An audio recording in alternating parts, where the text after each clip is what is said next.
उपमुख्यमंत्री एकनाथ शिंदे आज दुपारी दिल्लीला जाणार असल्याचं कळतंय। महत्त्वाची आणि मोठी अपडेट, येत्या 2 दिवसात केंद्रीय मंत्रिमंडळाचा विस्तार होणार आहे आणि त्याच अनुषंगाने मोठी अपडेट आहे। श्रीकांत शिंदे आणि ओमराजे केंद्रीय मंत्रिपदाची शपथ घेणार असल्याचंही सूत्रांकडून समोर येत आहे आणि त्याच अनुषंगाने उपमुख्यमंत्री एकनाथ शिंदे हे आज दुपारी दिल्लीला जाणार आहेत। येत्या 2 दिवसात केंद्रीय मंत्रिमंडळाचा विस्तार होतोय।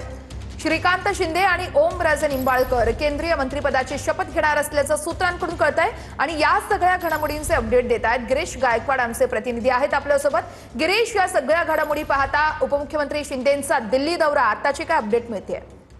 नक्कीच आपण पाहतो या महिन्यातील म्हणजे मागच्या 30 दिवसातील एकनाथ शिंदे यांचा हा तिसरा दिल्ली दौरा आणि उपमुख्यमंत्री एकनाथ शिंदे आज दुपारनंतर दिल्लीला रवाना होणार असल्याची माहिती सूत्रांकडून मिळते। येत्या 2 दिवसात केंद्रीय मंत्रिमंडळाचा विस्तार होणार आहे आणि यामध्ये शिवसेनेच्या खात्यामध्ये श्रीकांत शिंदे आणि ओमराजे निंबाळकर यांच्याकडे मंत्रिपद येण्याची शक्यता नाकारता येत नाहीये, कारण त्यांच्या गळ्यामध्ये मंत्रिपदाची माळ पडेल।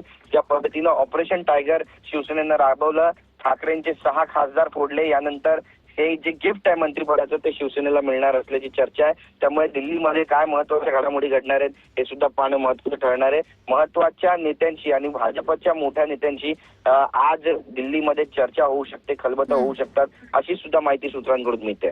निश्चितच दिल्ली दौऱ्याकडे शिंदेंचे आपलं लक्ष असेलच। गिरीश, तुर्तास धन्यवाद दिलेल्या माहितीसाठी।